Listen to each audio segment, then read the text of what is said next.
All right. Good morning, everyone. Welcome to the Kinus Torah. It's here. Here.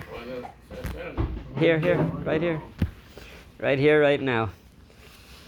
So, coming from the Yom Tov of Shavous, the time that we received the Torah. So, on Shavous itself, we don't really, when we're receiving the Torah, we're not making chidushim. But now, once we already received the Torah, now we're showing that we're very happy that we got the Torah, and we come together. Different people share different concepts of Torah. And it's not just like there's one speaker. Anyone who has something to share is welcome to share something. It could be a question, it could be an answer. It's supposed to open discussion. If the speaker is saying something, you're able to ask a question or, to get involved. It's supposed to be a lively thing, interactive. Like that. I'm saying let him say the point, but just the importance of the Kinus Torah. So every Yom Tov, or a lot of times on Shavous, the Rebbe would say something as a participation in the Kinus Torah. So even if the Rebbe didn't actually come to the actual Kinus Torah that was happening in 770, but the Rebbe would say something as participating in the Kinus Torah.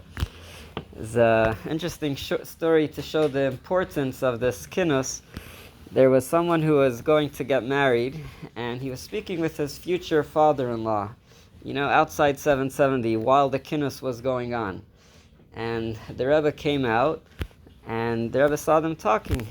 And they weren't talking just about the weather, about the news. They were talking about plans for getting married, with preparations, the wedding. And the Rebbe's like, "What are you guys doing here?" And so they said, we're talking about the wedding. The Rebbe said, "It's the middle of the Kinus Torah." The Rebbe said it twice. "It's the middle of the Kinus Torah." So the Rebbe said you could lose sleep to make preparations for the wedding, but at the time of the Kinus Torah, you should be there. In 770, the Kinus Torah could go for hours and hours. It's not going to be so long over here, but we just see the importance of a Kinus Torah, even speaking about wedding preparations, of a Kinus Torah is Kinus Torah. So, without further ado, we're going to ask Rabbi Yossi Charitanov to open the Kinus Torah, and we continue. Shriach, the Mendel for making this happen. And as Mendel said, that you can make Chidushim after the Torah was given, but we also have the Medrash that says, Kimu kol avis es ha-Torah actually ninu. Our forefathers have kept the Torah even before it was given. Maybe they made Chidushim then. Anyways, that itself is a big Chiddush. Mentioning this, somebody pointed out, when was it? I don't know. I remember hearing it recently. I think it said in the Maimed. It doesn't say that Lamdu ha'avis is ha-Torah. Actually, it says Kimu. Lamdu means they just learned it. They didn't just learn it. Kimu, they actually fulfilled it. They practiced it. Anyways, what I want to say is just an observation that I made. An interesting observation. The Gemara tells us in Saita a machlekes about how the Yidden said the Shira when the Yidden crossed the Yam Suf, and then Moshe Rabbeinu started and they said the song for Hashem, praising Hashem for the great miracle that had happened, that they crossed the Sea of Reeds, the Yam Suf. Now the question is, how did they say it? In what fashion did they say it? So there's 3 ways. Some say that Moshe Rabbeinu started, he said it as Yashir, actually Yashir la Hashem, I'm sorry. And he started to say, and then every paragraph, all the Jewish people would just say Ashir la Hashem. Or some other opinions say that he set up a paragraph, and the Yidden repeated the beginning of each paragraph. The third opinion is that he started off Moshe Rabbeinu led with the beginning of the Shira, and then the Yidden, together with Moshe Rabbeinu, said the rest together. So, the former opinions say that the Shira was said like Hallel. So I want to point out, which that's a separate thing, how they used to say Hallel. But what I want to say is that the way we say Hallel today, kind of these three opinions fall in the way we say Hallel today. First, I'm going to start with the last opinion, because it's a little easier to go that way. The Chazan starts Hallel, he says the bracha, and everyone then continues and says together. So we have that way.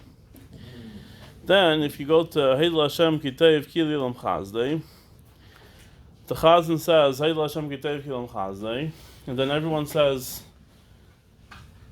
Hallel Hashem Kitev Ki Lilam Chazdei, and then he says Yeman Al Yisrael, and then everyone says again Hallel Hashem Kitev Ki Lilam Chazdei.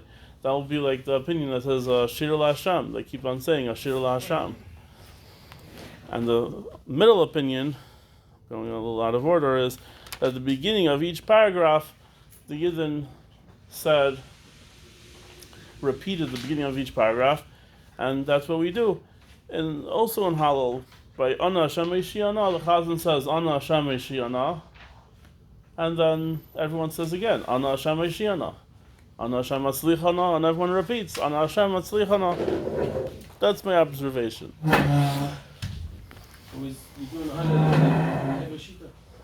In Hallel, that's what I want to say. Yeah, a little. Yeah, that's the idea.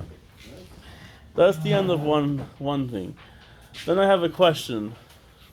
One of many questions, but we'll do only one. I was learning Shulchan Aruch.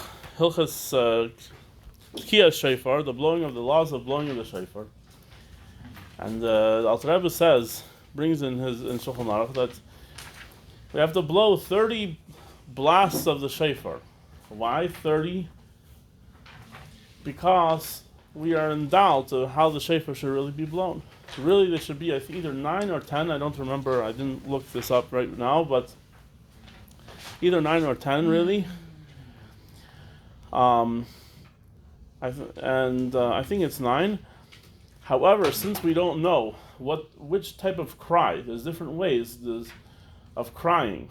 Is it one way of crying, or is it 2 ways of crying? Or there's 2 ways of there's 2 ways of crying. Is it one way or the other way, or both together?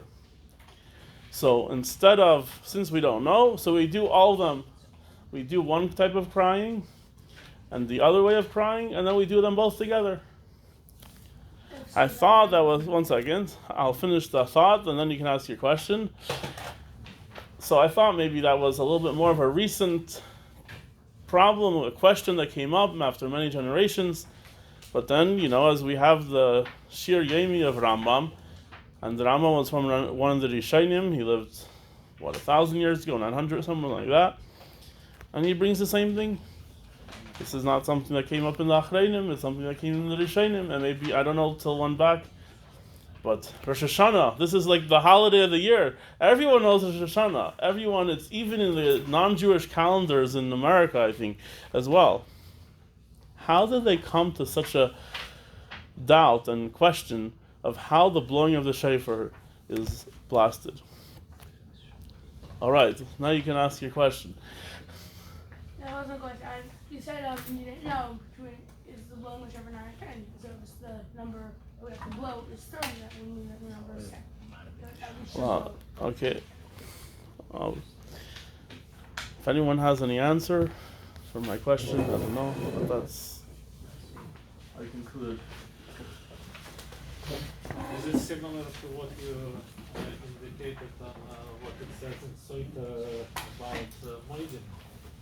That everybody had their opinion what you should say during the Moedim, like Moedim Anachulach, and then the final is like, okay, so we do all of them.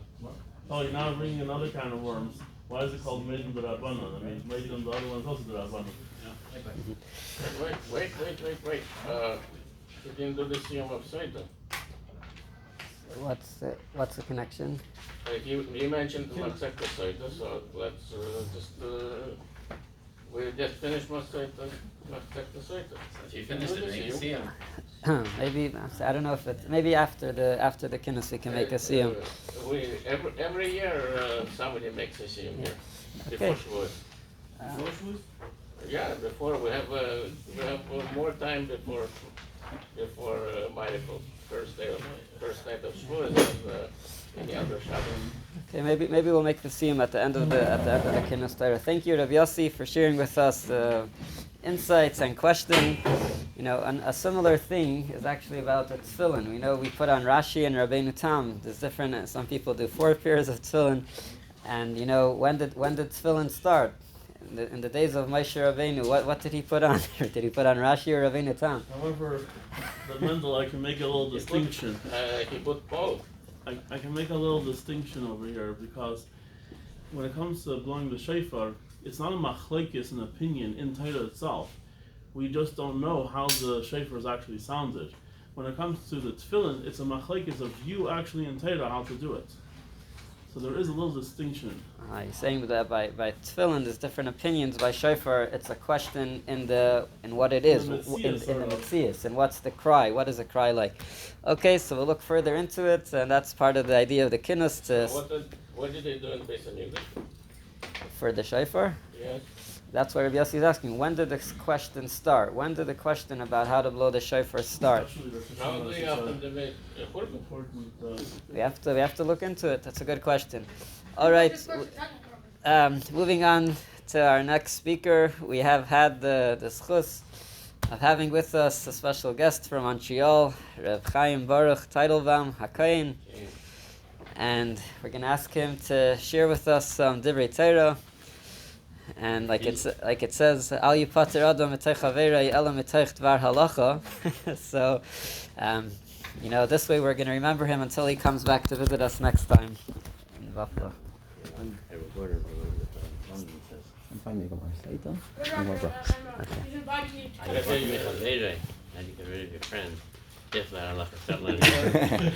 know, the Hasidim never depart from each other. That's it. Yeah. So it's always here. You're always here. Shkayach Mendel. Okay, I'm going to start with a little story. There was once the Mittel Rebbe when he was before Bar Mitzvah. It was right before Rosh Hashanah, Parshas Kisavai. And for whatever reason, his father wasn't in town. He was traveling. So instead of the Alter Rebbe being the Balkaya, someone else was the Balkaya instead. And they read the Teichacha, the parts of the Torah that describes the curses that will happen on the Yidden if they don't follow the Torah.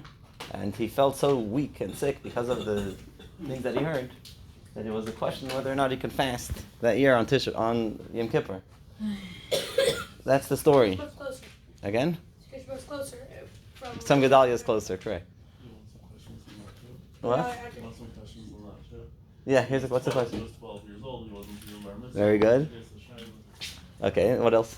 Don't ruin this whole The question I want to focus on now is as follows. The Kriyas HaTorah is not the time you're actually learning.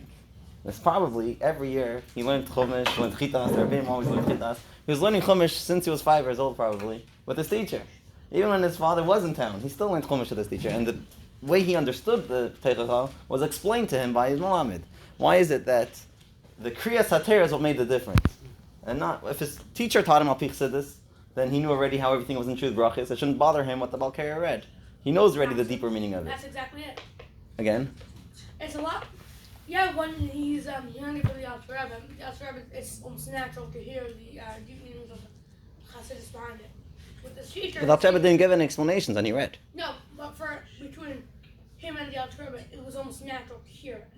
And so his mom was explaining it to him. But when somebody else is reading it, it's a lot harder to discern the deeper meanings. So again, the Balkaya is not allowed to give an explanation while they learn. That's what So I'm they're saying. just saying the words of the Chumash, the words of the Torah. So, Now, because of that, it was a lot harder for sometimes to... my question is like this: when the Mittel Rebbe learned it with his Malamed, did that make him feel sick, or did that not have any effect on him? Apparently, it did not have an effect on him. So the question is, yeah, it's good. Why is it such a big deal that when the time of the Kriyas HaTorah, that's when we didn't feel so he said. Okay, so First of all,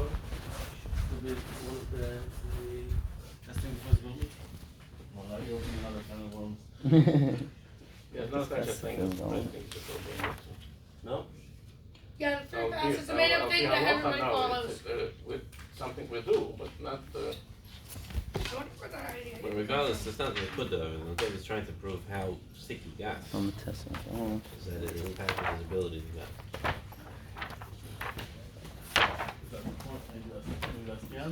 Because when we heard about Torah, we didn't have any time to delve into that all the concept of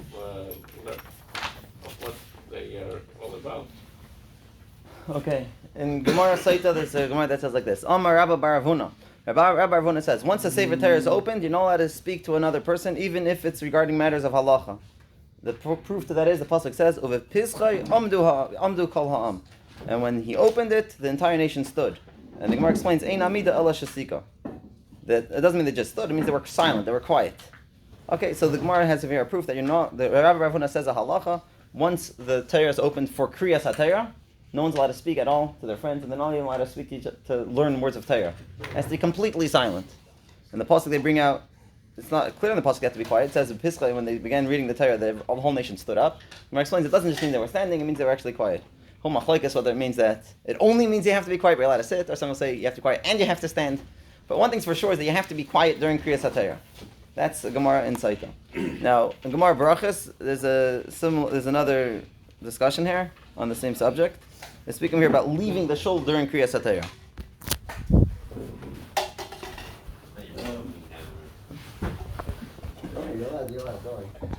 He claimed that Rebbe himself he wouldn't leave shul while the Torah was out, but he would go out being gavra legavra. Between aliyas, you're allowed to leave. It just means while the kriya is happening. If Papa asked, "Ben psuka lepsuka mahu," in those days there would be a metargim. They would read a pasuk and then a translation. So we're going to slip out. It's in the middle of the aliyah, but in between two psukim, you're allowed to walk out. And the answer for that is teiku. Non-answer. I feel like it would just be an inconvenience, to walk out 3 seconds. Okay, I'm back. Final point in the Gemara here of Sheshas mehader apei v'garis. Rav Sheshas would turn his face and learn. Omar, he would say, Anan bididan ve'inhu bididhu. We are doing ours and they are doing theirs.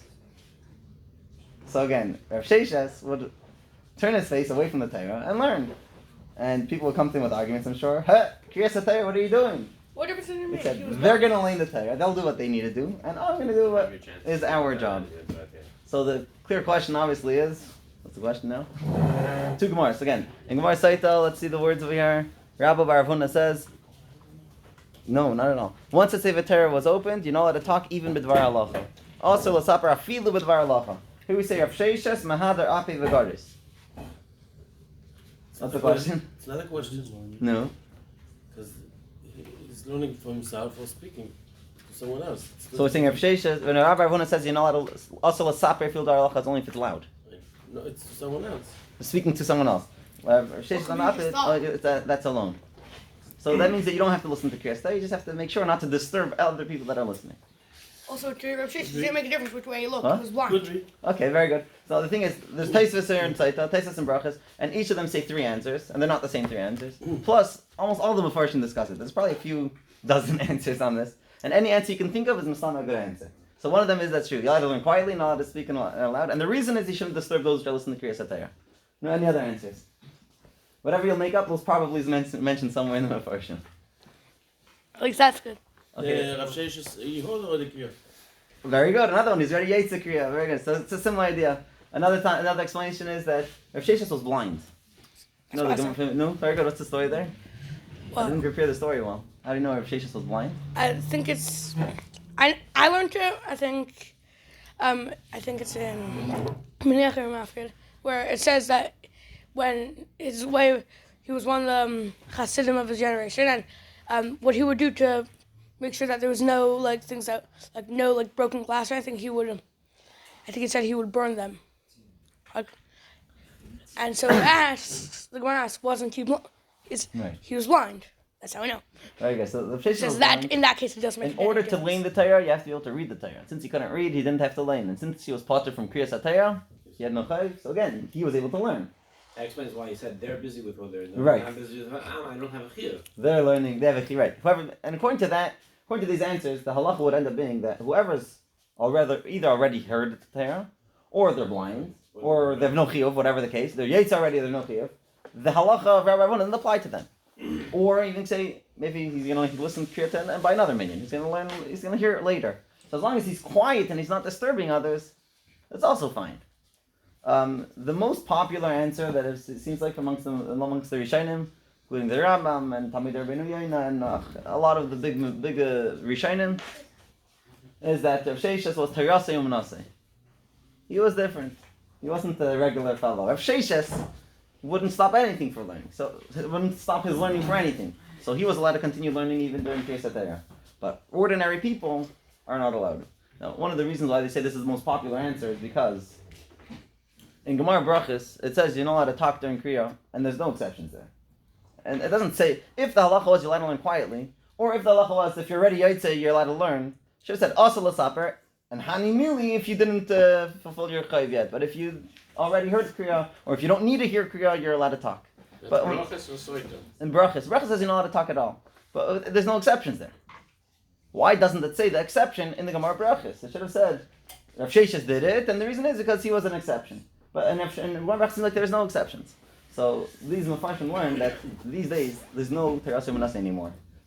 The level of Terasei Umanasei like Rav Sheshes doesn't apply anymore. So for us, it's a blanket thing. No one's allowed to talk. No one's allowed to learn, and you don't need to write the exceptions. Rav Sheshes did it.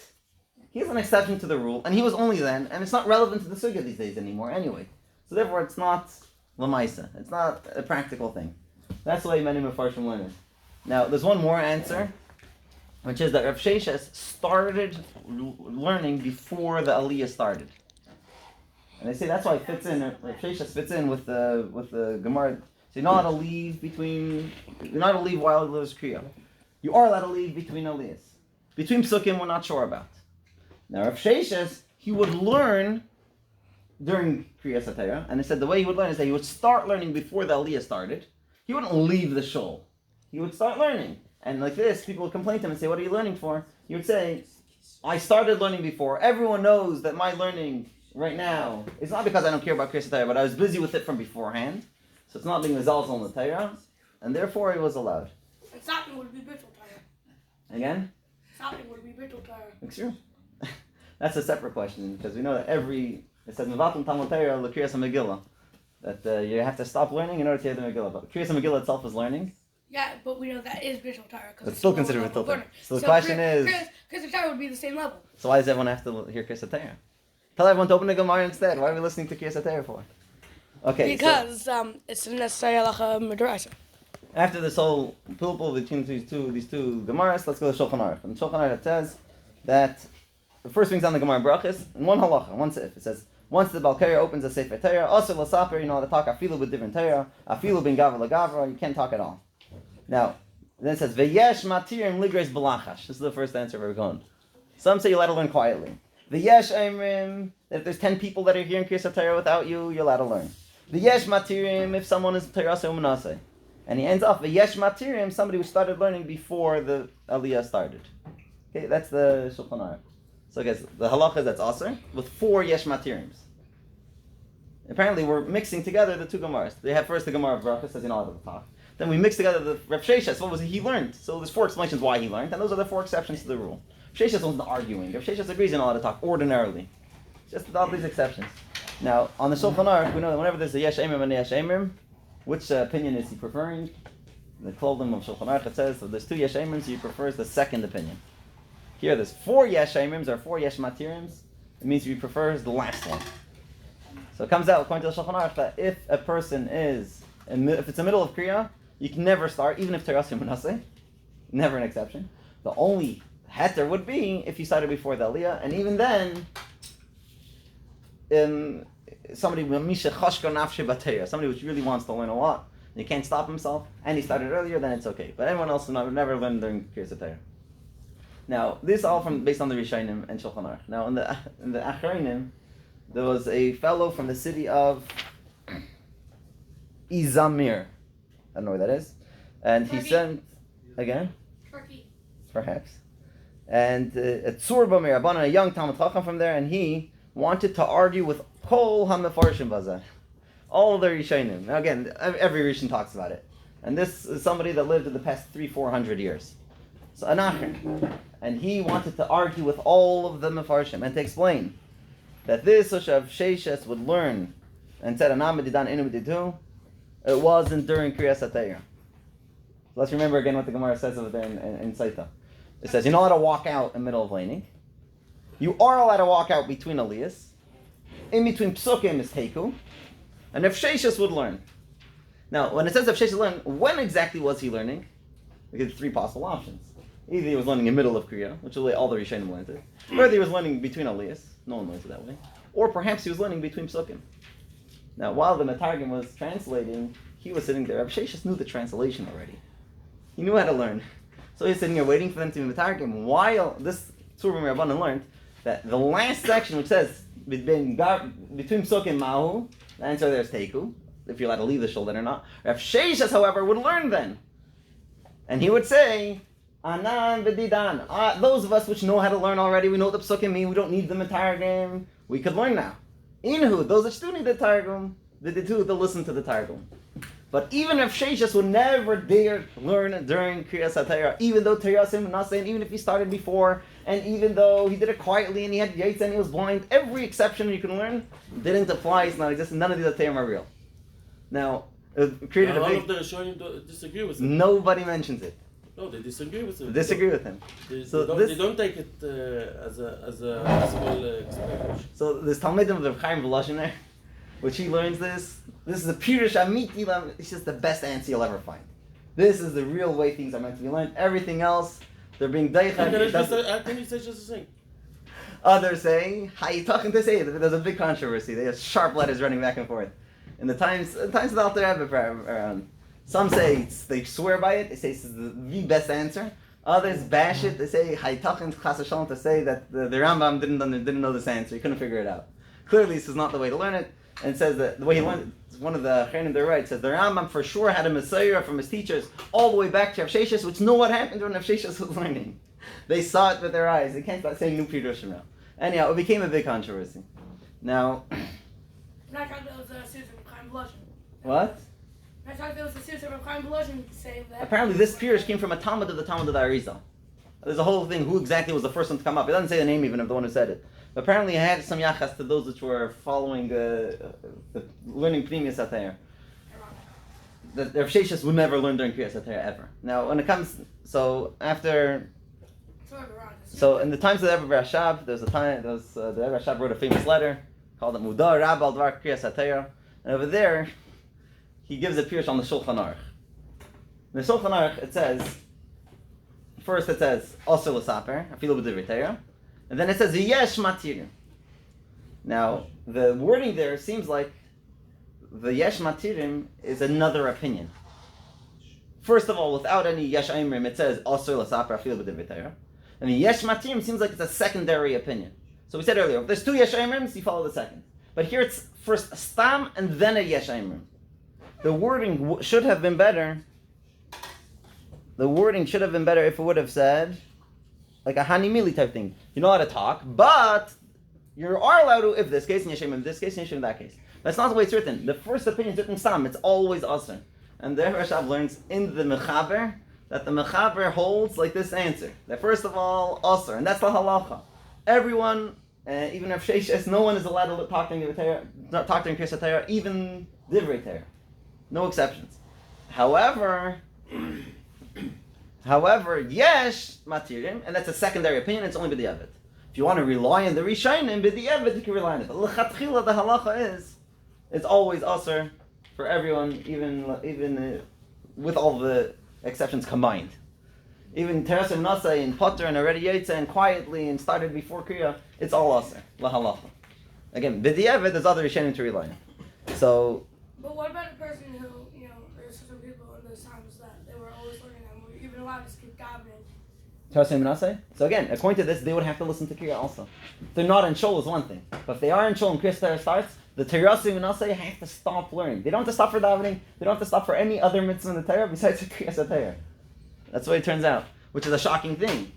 Even the Vatal Torah from Terasim Nasa, making Rav Sheshes stop learning. Apparently Rav Sheshes wasn't Shul and he stopped learning in order to hear the psukim. By the Targum he would learn himself. But is it I that Kriyas HaTorah is learning? no, Mevatel Torah Kriyas Megillah. Kriya is not limud Torah be'im. it's just hearing the words. You can't think deeply when you're hearing someone read.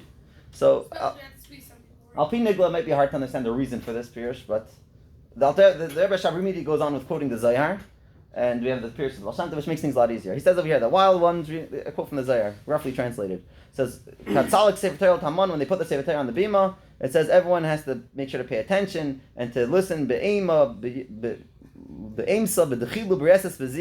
have in mind that what they're hearing now is like they're hearing it, that whenever the person learning the Torah is reading, we have to imagine and think to ourselves, we have to have that fear and respect, as if we are standing by Har Sinai hearing these words directly from Hashem. Good luck. Now, I want to connect this maybe with the Pirush of Baal Shem Tov. It's not mentioned here. It says, Nizkarim v'nasim, that when you, it's not just history, when we're reading the Torah about something that happened thousands of years ago, but it's happening today as well. So, according to these ideas that we know, we're very familiar with, that Kriyas HaTorah is not just a secondary way of learning Torah. Like the Moshe Rabbeinu was afraid that Ba'am Ya'aretz will go 3 days without hearing any Torah, so he says every 3 days you have to hear Torah. Because then make everyone learn Perek Echad Shachas, Perek Echad Davar. We still need to read the Torah and Minyan. But rather, it's not so much the learning part, but it's hearing it from a kosher Sefer Torah, and we're hearing it with the Minyan, and hearing it in a way that it's Kinus and Misinai. So, a person which just learns Torah, and he doesn't show respect to the Nisan HaTorah, what's this Torah worth? If not, right now, Matan Torah is happening, right now, is Nisan HaTorah, and you're not paying attention because you're so busy with your pulpul, Taiknish, that's not the proper way. Everybody has to stop and go give respect to the Torah, and give respect to the Eibishter, which is saying these words. So, according to this, you can explain back, let's go back to our story, why the Mittel Rebbe, when he was hearing Kriyas HaTorah, that's what made the whole difference. It's not just he could learn Be'ihon, he could learn with the Mefarshim, he could learn according to Pshat, Remez, their side of this teacher, and it wouldn't affect his health. But when you're hearing it from the Balkaya, and when you're hearing it during Kriyas HaTorah, that was something that shook him so much, because he heard Hashem directly saying the curses. It wasn't just hearing of a human being. So when the Alter Rebbe was the Balkaya, he heard the Pneumius of the way Hashem was saying it in the Pneumius. But apparently, the way you hear something about Kriyas HaTorah, it's not some Limud HaTorah. It's not in Torah link. Even these wouldn't have heard it. Like, bad wouldn't have heard it from Hashem, they would have heard it from Moshe. Right. Now this also explains to us why the Rebbe made such a shturim about bringing kids to Kriyas to the Aseret Dibros. Because it's not just, reading about Aseret Dibros, maybe bring the kids to the playroom, give out candies, and tell them the Aseret Dibros. It doesn't work. They have to come into the shul and hear the Kriya with the minion from a Balkei and the proper kosher Sefer Torah. And that makes, it should be Kinus and Misinai, and when it's being given Misinai, Aseret Dibros, you need to have all the kids there, because without them, maybe Hashem wouldn't want to give you the Torah. But I want to end off with... If you don't mind, because I was actually wondering, we stay up all night Shavuos till Aleis HaShachar. Because of the giving of the Torah at Aleis HaShachar. We're making all this preparation. But then it says that Kriyas Aseret Dibros is like listening it from Misinai. So we should stay up all the way until the Kriyas HaTorah. Right. So according to what you're saying is... The kids have to be up all night. Understands. It's the Indian of kids with what happened on Torah, that you stay up until it's a Shachar. But then every Kriyas HaTorah itself really is like in the Sinai. Right. It also explains why we stand by the Aseret Dibros, because we have to picture ourselves that we're right now hearing it from Hashem. We see clearly in the Rambam.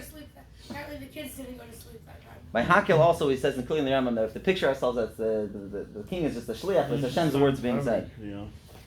You want to end off with a little history behind this letter that I was reading from. I know I'm not going to look very good with all that spot. It's not a lot of fun going. My angle looks like glass.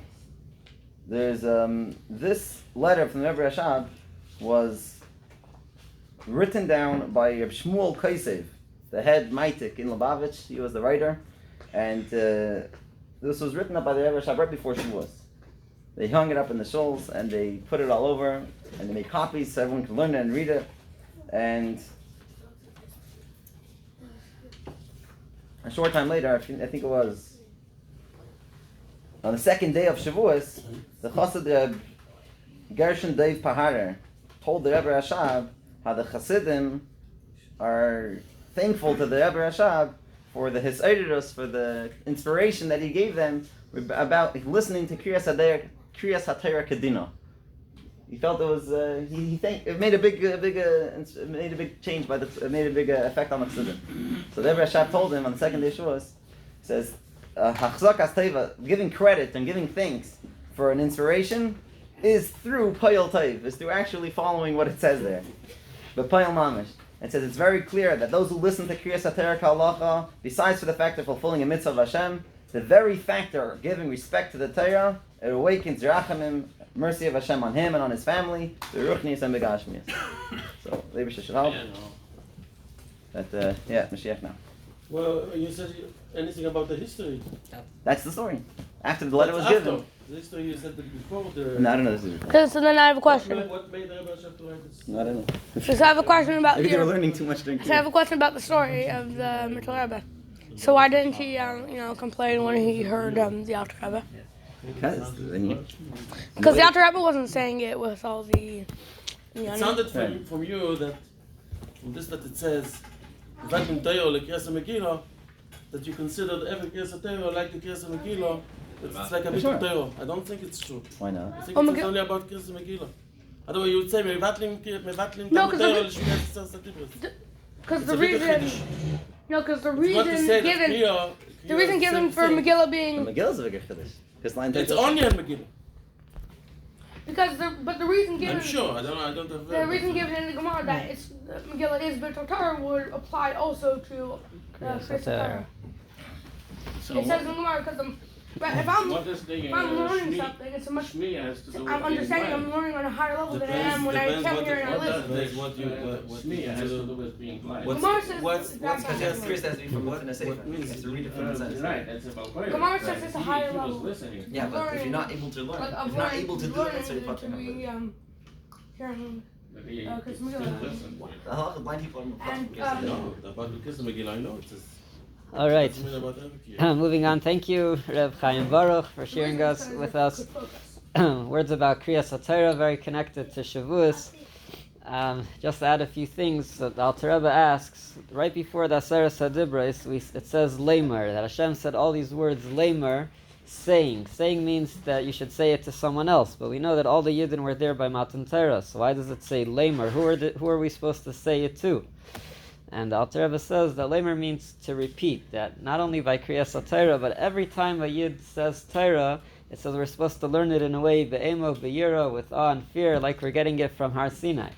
So it's true that by the Aseres HaDibros we feel it much more, and maybe by Kriyas HaTorah we also feel it more. But the truth is, every time a Yid opens up Gemara, opens up some Chassidus, learns some Torah, he's getting it from Har Sinai. We should have the same feeling like when we're getting it from Har Sinai. That's why you can let yourself do it, also do it Kriyas HaTorah, because it's the same. See, we have a good story. Maybe Lamer is Moshe Rabbeinu's last name. The Rebbe Shalom, Moshe Lamer. I don't know if we had last names then. It's a good. His last name was Ben Amram. And another few things, just to expound a little bit on the answer brought, or Chaim Volozhiner like that answer. I'm saying, so he said that there was a translator. Right these days we have a Chumash with translation. Those days there used to be someone actually translating the Torah, and you see how much people were trying to use that every minute with learning Torah. That even between psukim, I think it's an amazing answer just from the concept that someone's translating the Torah and you don't have time to listen to the translation. He says, I'm doing mine. Right now I have a minute, even if he had to listen by the psukim, but the fact that he was trying to use out the time between psukim, that's an amazing thing. Something we could learn now. So we learned from Reb Chaim Baruch two things: the importance of listening during the actual Kriyas HaTorah, and the importance of utilizing the time, whatever time we have. You know, you have a minute here, you have a minute there, you could try to chaperein and learn some Torah. So we're going to speak now a little bit about one of the favorite minhagim on Shavous, which is having dairy and cheesecake and all different types of things. We have some left over here, so someone wants some copies. It started the Sati, what you say. What? If you say something very favorite, welcome to this leftovers. That's why all the cheesecake is finished. Is that a source here or your script? The cheesecake was finished on Shavous, but we still have some pasta. Do I must eat the pasta? Is that a source here or a script? It's the source. Sorry, it's all in Hebrew.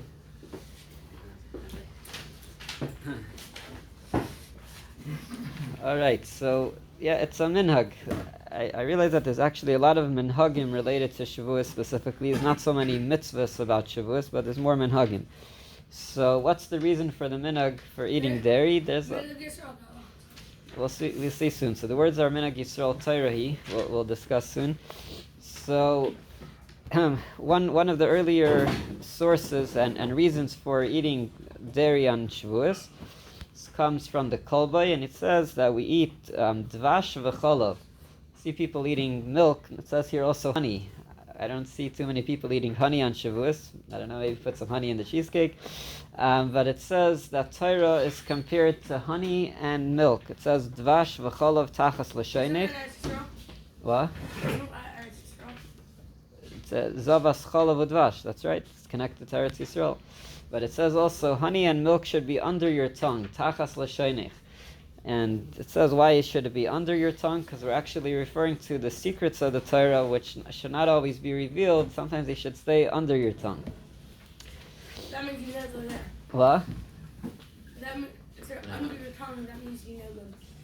Yeah, so you should know the secrets of the Torah. Now, another very interesting reason is that the reason why we're making a suda of dairy is because we're making a siyum. When you finish something, when you finish a mitzvah, you're supposed to celebrate. Let's say you finish learning a masechta. Rav Pinchas mentioned before about a siyum.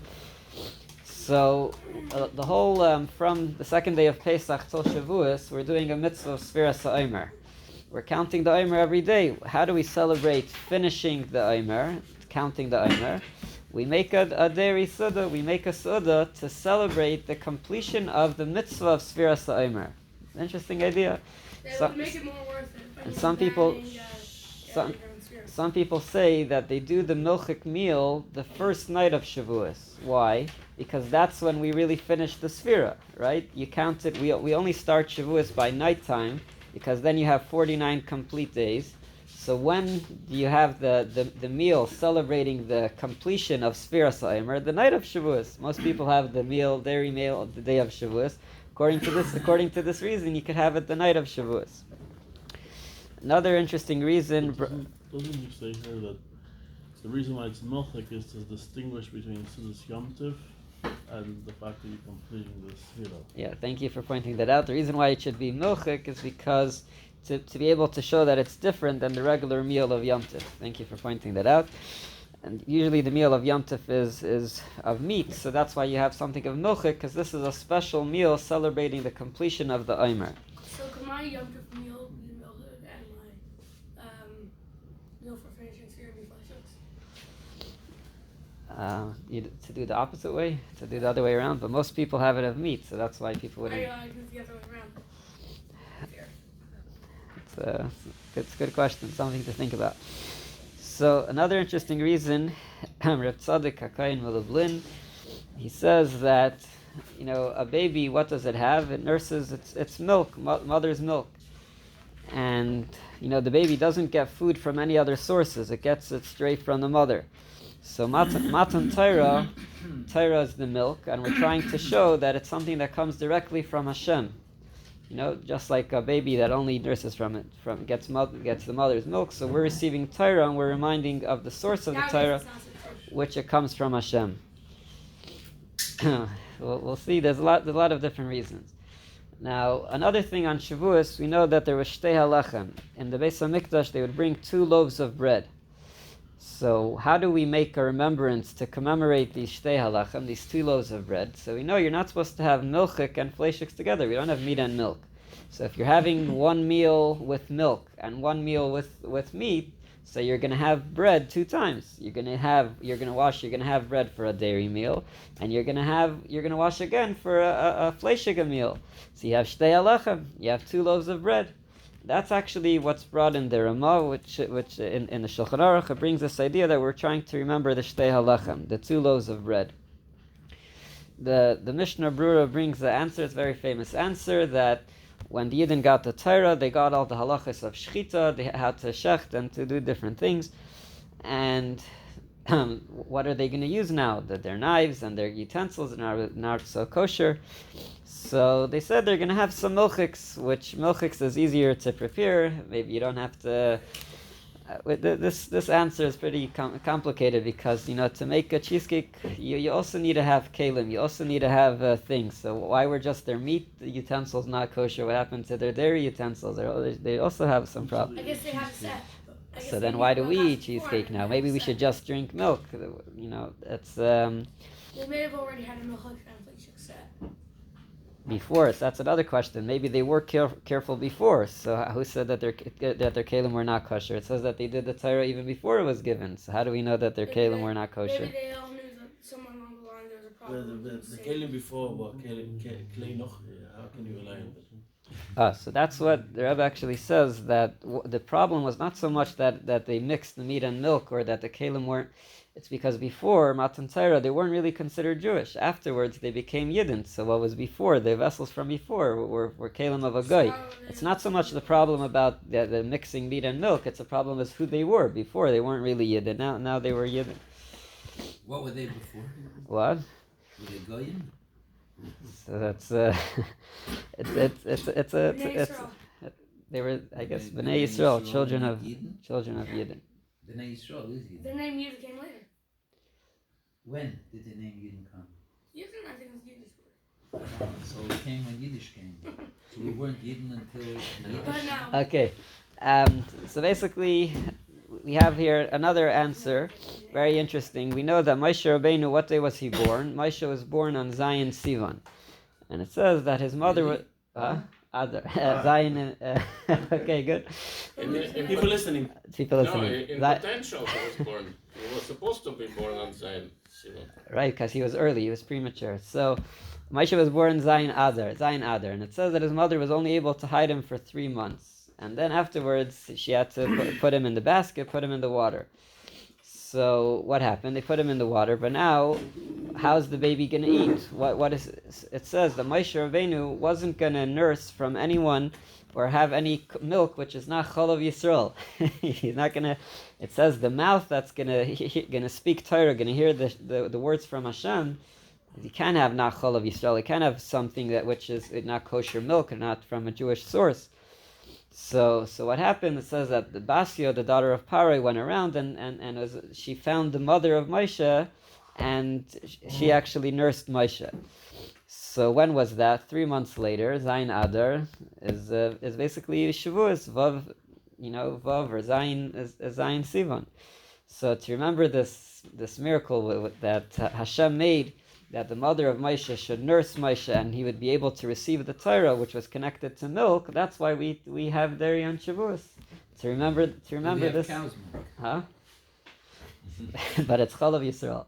It's Chalav Yisrael. It's huh? Yeah. Yiddish cow. So you're saying that the other milk is Chalav Yisrael? Which other milk? The not cow's milk. Yes, it's for sure. It's the most Chalav Yisrael that you could get. Chalav Israelis. Yeah. Chalav Yisrael. Okay, another reason, very interesting. It says that David HaMelech passed away on Shavuos, and That's what it feels. huh? It's not on your source sheet. It's not in the source sheet. And when a great tzaddik passes away, it says the people would be mourning, so they didn't have fleishik on that day because it was a day that David HaMelech passed away. So what were they eating? They were eating milchik. So because they were mourning that day that David HaMelech passed away, that's why we have. Since we mourn, we get to have cheesecake. Isn't that amazing? So I guess it's brown. and So I guess it's it certain. According to this doc, you shouldn't eat flesh. According to this, yes, he's pointing out maybe we shouldn't have fleishik, but I guess that's why there's other reasons. Now, just point out, if you look on the bottom, the Magen Avram says, Yesh harbe taimim. He says there's many different reasons for this, for eating dairy on Shavuos. He brings another reason, and then he finishes off, Uminag avesenu Torah, that a minag of our forefathers, Torah, it's considered Torah. Basically, we should follow it. Now, if we look in the Alter Rebbe Shulchan Aruch, the last source on the bottom, it says, Noegin b'chol ha'makaymes. This is a minhag, it's done in all places. Some minhagim, you do it only in certain places, but over here, no one argues about eating cheesecake. Lechol machol icholov yom aleph shel Shavuos, to eat dairy, and he says the first day of Shavuos. U'minhag avesenu Torah, he says again that it's a minhag of our fathers, that's Torah. Ki harbe taimim nemru alav, because there are many reasons for it. So if you look closely, it's different than what the Magen Avram writes. The Magen Avram says there are many reasons. Then he finishes off uminag aviseinu tairahi, that this is a minhag, we should follow it. How does the Alter Rebbe write it? Uminag aviseinu tairahi. It's a minhag it's tairahi. Why? Ki harbe taimim nemru alav, because there were many reasons given for it. And the question is, first of all, why is the Alter Rebbe switching around the order? And also, why is that a reason? Why do we have to keep a minhag? Because there's many reasons. What if there was only one reason? Then you don't have to keep it. There's so many reasons, there's got to be some truth to somewhere. But what if there was only one reason? You wouldn't have to keep it. Why is it saying it's minhag aviseinu tairahi ki harbe taimim nemru alav? Because there were many reasons given for it. It also strengthens my question. You're looking for reasons to eat milchik, like You're saying you don't even need a reason. It's geschmack. that's not what I was saying. Based on this, also, Like- the second day is higher than the first day. I need to Because find here it says B'yim Aleph Shavous. Right. So it became baked into halacha. So now it's not a minhag anymore. Now it's halacha. The second Second day day. it's not halacha. It's only a minhag. It's mamish a minhag, right? For what you said, why you need to look for is it to eat milchik? Alter Rebbe brings right away. Why? Because it can bring. You can make problems of yeah. code. Yeah. That's why you should That's have. why you need to have a minhag why to do it. Ah, very interesting. But Alter Rebbe brings the problems only later, after he says the minhag. Maybe Alter Rebbe should have said the problems before. Now, some people say that the Alter Rebbe is hinting to the reason that we mentioned before of the shtei halachim, that you shouldn't mix. Alter Rebbe doesn't say which reason. So back to our question, what does it mean, ki harbe taimim? Because there's many reasons. So if you look at the words minhag aviseinu tairahi, so we say that a minhag is Torah. What are we trying to say with that? Minhag aviseinu tairahi. Mati just said minhag aviseinu halachahi. You should say a minhag of our fathers. It's halacha. We have to keep it. You would think that's what it's trying to imply, that even a minhag, you have to do it like it's Torah. Don't think that there's Torah and then there's minhag. No, minhag aviseinu tairahi. Minhag aviseinu also is as important, and we have to keep it. So that's like a simple meaning of. What's the thing about many opinions? 1 second, we're getting to it. So, minhag aviseinu tairahi. So, a simple understanding of minhag aviseinu tairahi is that you have to keep a minhag because a minhag too is Torah. A minhag also has the importance and status of Torah. Another interesting explanation of minhag aviseinu tairahi, that a minhag is a hayra'ah. Torah is a teaching. It shows you about something. So a lot of times you have the main mitzvah, and then you have minhagim that are associated with that mitzvah. So sometimes you may think that the minhag doesn't reflect so much on what the mitzvah is about. It's more like a side point. Let's say you have the mitzvah itself. I don't know, let's say you have a bris, and you have some minhagim related to the bris, but those are like side things or extra things. Minhag aviseinu Torah, he says that if you look deeper at the minhag, it will teach you. A minhag is a teaching. If you look at the minhag, it'll teach you more about the mitzvah itself. So that's another explanation of minhag aviseinu Torah. You look at the minhag, and the minhag will teach you Torah about the actual mitzvah. But then this is the main point that we're trying to bring out. Minhag aviseinu Torah. So there's a difference between Torah and mitzvahs. Mitzvahs we do because it's the ratzon of Hashem. This is what Hashem wants. Torah is more connected to tainug, to pleasure. There's a difference between pleasure and ratzon. It says ratzon, when someone wants something, everything is the same, which means every part of his ratzon has to happen equally. If someone wants something and he wants it a specific way, he doesn't want this detail more than another detail. He wants it should be in a certain way, so every detail is the same thing. That's why it says you're not supposed to go into, which mitzvah is more important. This mitzvah is greater, this mitzvah is less. Why? Because they're all the ratzon of Hashem. Hashem wants you to do all the mitzvahs equally. There's no difference between mitzvahs. But Torah, there is a difference. In Torah, everything in Torah is different. You have different reasons. You have different opinions. You have different levels of learning Torah. Some people could learn more Torah, some people could learn less. In Torah, there's differences. Why? Because Torah is pleasure. In pleasure, each pleasure is different than another pleasure. When it comes to ratzon, when it comes to will, you want everything the same. When it comes to pleasure, every pleasure is different. It says by Matan Torah, every time Hashem said another one of the sayings, their neshamas left them. Right? The question is, if all the 10 dibros are all from Hashem, so why did they faint again? It's the same thing as last time. You were shocked the first time. What happened the second time that you fainted again? What did they faint from? Ratzon or Tainug? So that's what the answer is, that it's Tainug. The pleasure was too much for them to handle, that's why they fainted. And the pleasure of each one of the Asaras HaDibros was different. Not each one, it was 1 and 2, that's all. Why was it different? Because it's Torah. In Torah, everything is different. When it comes It's to not the Torah that they had pleasure from, but it's the Oren Seif, which is in the Torah, and that every single dibber was the same. it was the pleasure of the Oren Seif that made them. The Alter Rebbe writes us clearly that it was the Tainug that of each one of the 10 Each dibros. Tainug was the same. Each Tainug was different. Tainug is The Alter different. Rebbe said it was different. Yeah, This Bechlal. is different. Yeah. In general, each pleasure is different than Ratzon in this way, that each pleasure is different, but Ratzon is the same. So going back, Each Ratzon is different too. the Ratzon to what you want is different, but the feeling of Ratzon, the Ratzon itself, the desire, the want, is the same in all. But the desire of pleasure is also the same. In order to have pleasure, you need every single thing. They're intertwined, the Ratzon and Tainug. What I'm saying is like this. Let's say a person wants something a specific way, right?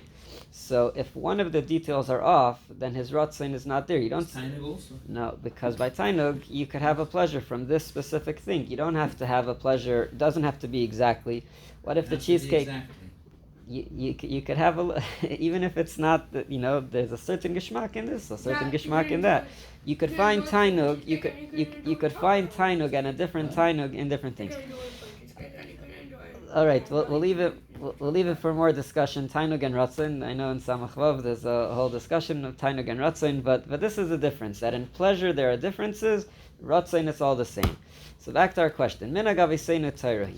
You might think that a minhag is not Torah. What does that mean? A minhag you do because you do a minhag. It's tradition. That's what you do. But it doesn't mean that it has the concept of Torah, which means don't go so deep into it. Don't make a whole Torah about it. Just do it. Eat cheesecake. Don't make a whole Torah about it. It's just a minhag. Yeah, I agree with that. Says what do we say? Minhag aviseinu Torah. We don't say that it's halacha. We're not just saying that it's a ratzon. Okay, this is what Hashem wants, or this is what we do. No, a minhag is also Torah. Just like you learn a taisvis, just like you learn a pasuk chumash, you have to learn a minhag. Minhag aviseinu Torah. You have to learn a minhag just like you learn a pasuk chumash. That's what it means. Minhag aviseinu Torah. How do we know? Ki, what's the reason? Harbe taimim namru alav. If it's Torah, there must be many. Because Torah, we said, is pleasure. Pleasure, there are differences. There must be many reasons. If it's taimim, if it's something that has to do with taste, that has to do with gishmak, there has to be harbe. You understand?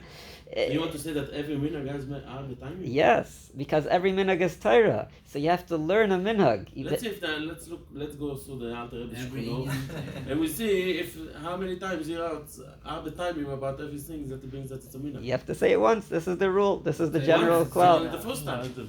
Huh? Torah, there's part. Matan Torah is the source of everything.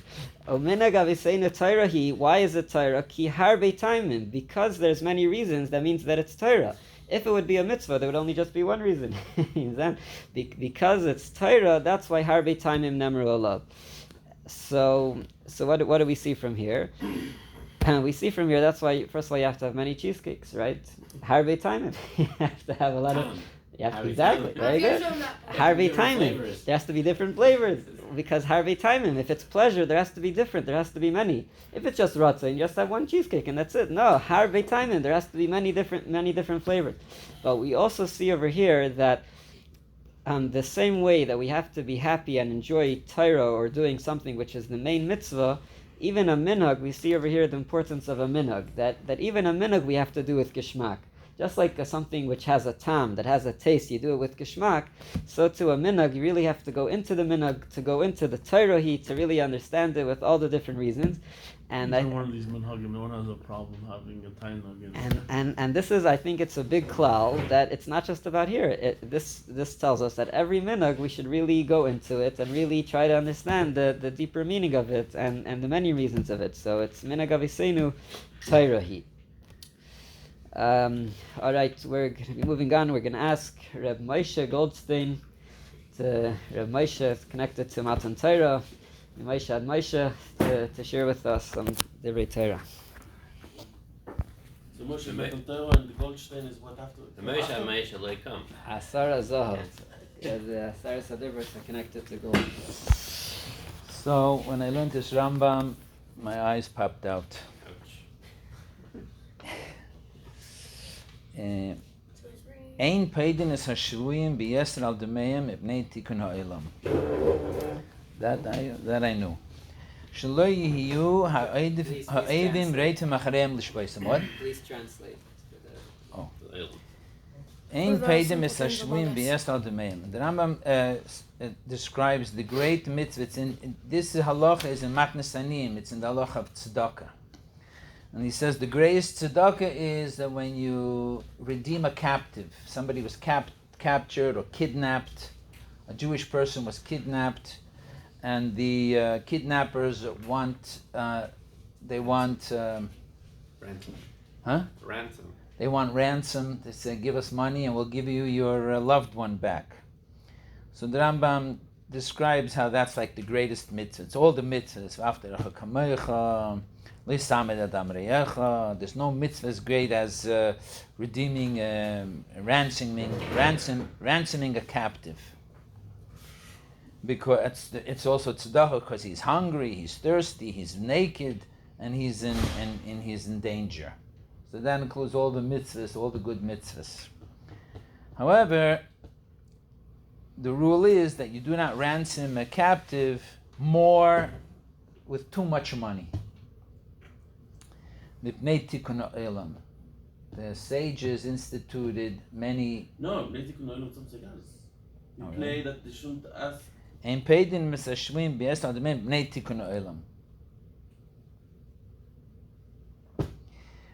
So there are many things that the sages instituted that it's not a mitzvah, it's not an aver, it's just for to fix the world. The world shouldn't get broken. What's the reason? Because if they're going to make the ransom too much and you're going to pay it, then they're just going to go tomorrow and kidnap somebody else. And it's never going to end. You're opening their appetite. Right? You're making their appetite more than a cheesecake on Shavous.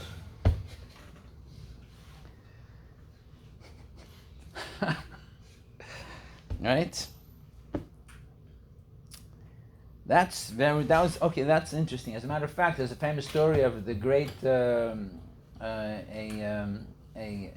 great leader of the Jewish people, the Maram of Rottenburg, that he was kidnapped by the king of Germany, and he asked a great ransom for him because he was a great scholar, and he told them not to give him any money. And he stayed in prison for many, many years, and he died in prison. And then many, many years later, they ransomed his body and they buried him. Okay, but what about trying to save the captives? Let's say you're not going to pay money. Well, let's say, how about going and you have an opportunity to save the captives? They got kidnapped, they're now hostages, and you got a connection in there, and you can go and you could save him, that person, him or her. So the it continues. Ve'ein mavrichim es hashvuyim. You also don't save them. Mipnei tikun ha'olam. Also mipnei tikun ha'olam. Shelo yiyu ha'evim machbidim aleihem es ha'ol u'marbim b'shmirasam. Because if you're going to save them, then if there are other captives, their captors will now make their life more difficult. They'll make them suffer more. And also they'll add on to guarding them. It'll make their life more difficult.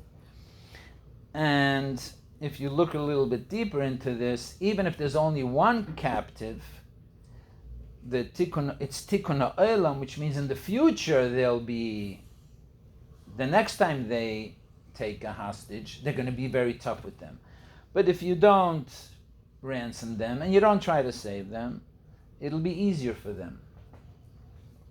That's the halacha.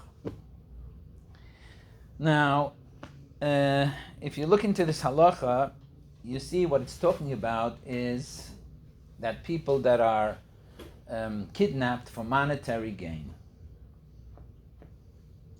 And therefore, the ruling is elsewhere that if their life is in danger, in other words, they kidnap them for monetary gain, but if you're not going to come up with the money, then their life is in danger. So then the rules are different. And also if it's a man's wife, so then the rules are different, because the wife is like a person, ishte kagufay, and the person could pay everything to save themselves. So we don't. So even if they're rich, if let's say it's not the person's wife, and the person has a rich relative, and the rich relative says, "No, it's my nephew. I want to save him. I'm ready to give the $1 million that they're asking for." So the sages would not allow it, because it's have the same problem. If you're going to pay it, then they'll do it to someone else. But what about if they don't want money? They want to deal with you to release murderers. In other words, it's not money that they're after, but they want to increase their ability to kill other people. So then we got a different category over here. Then it goes to the category of pikuach nefesh, and then the question is, and in order to save them, that's question number one. Question number two: what if in order to save these people, you have to endanger your life? In other words, they capture these people, they want to use it as a tool to kill more people, but you, in order to save them, have to endanger your life as well. So what would the ruling be then? So here we have Lo Yisamid Adam Reyecha, which the Rambam says applies to Shvuyim, that if you save them, you're Mekayim the Mitzvah Lo Yisamid Adam Reyecha, but nevertheless, and it's only for money, Mitnei Tikkun Ha'olam, we say don't do it. So, what about if it's if saving them, if going to save them, you'll save other lives, right? By taking them away, you'll save the lives that they would use this captive. They want to use this captive for to get other people free. You just said that you're not allowed to try to release them by force. So Right. How can we come to the question about risking other lives? Not allowed from the beginning. Even if it's only money. So how much more so if it would be? It doesn't matter if it's to save other lives.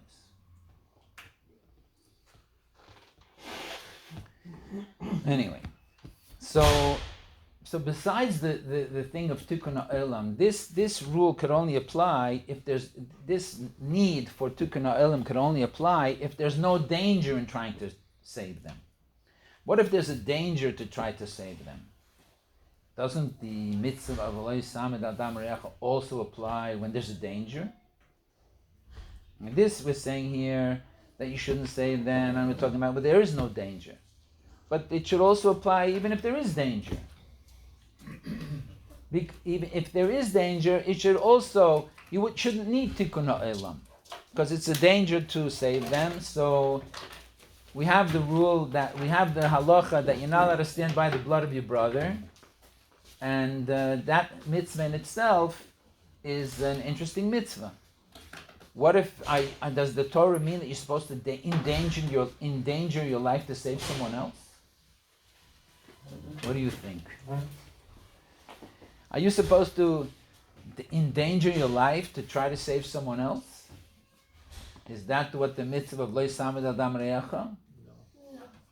No? How about a little? Endangering your life is endangering your life. What? What?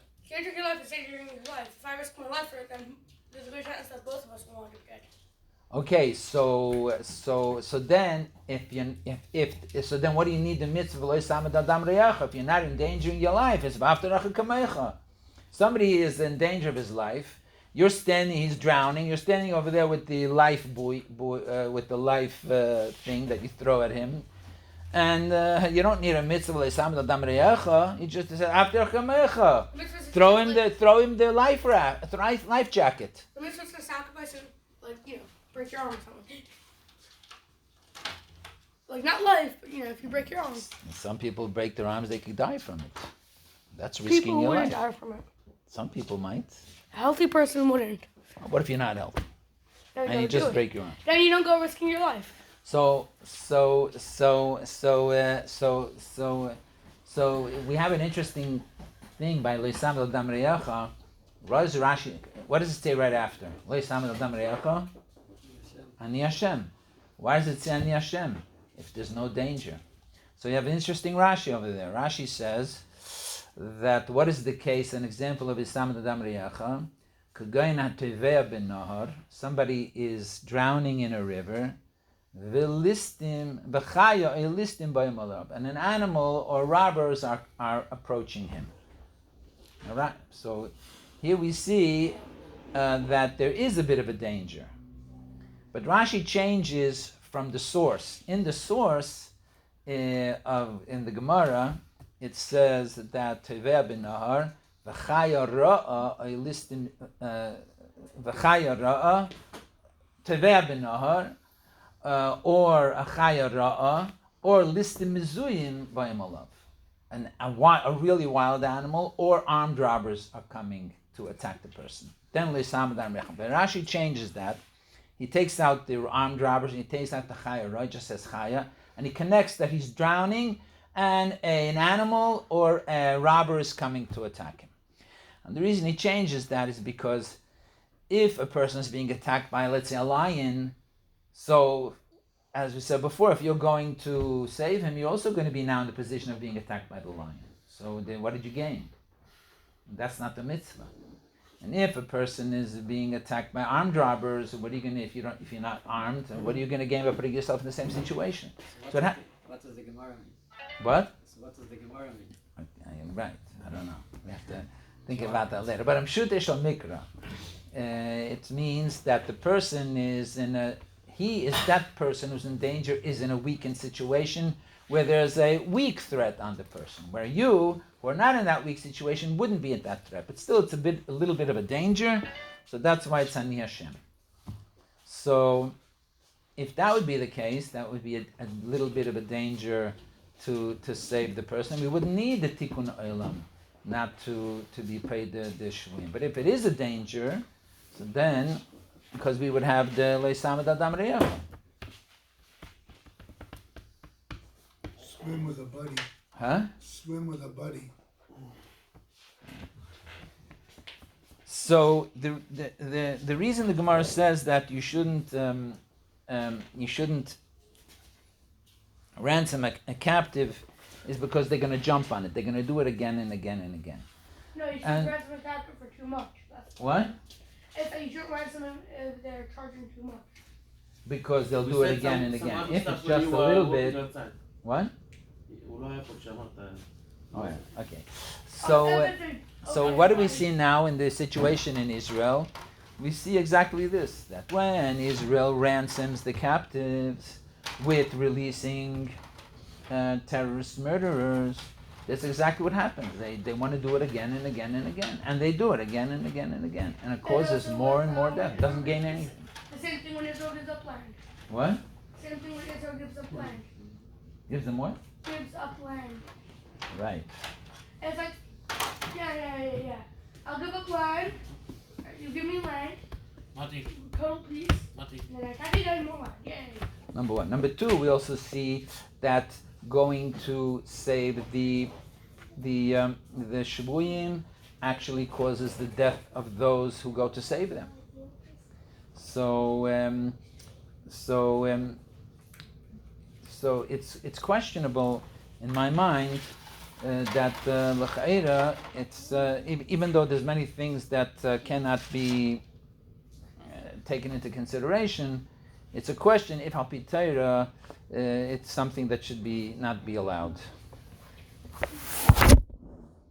What blow your mind? That you're not allowed to try to save them. I didn't know that. Isn't it in the Torah no kidnapping? Right. But Why don't these people know? That's why you gotta eliminate. That's right.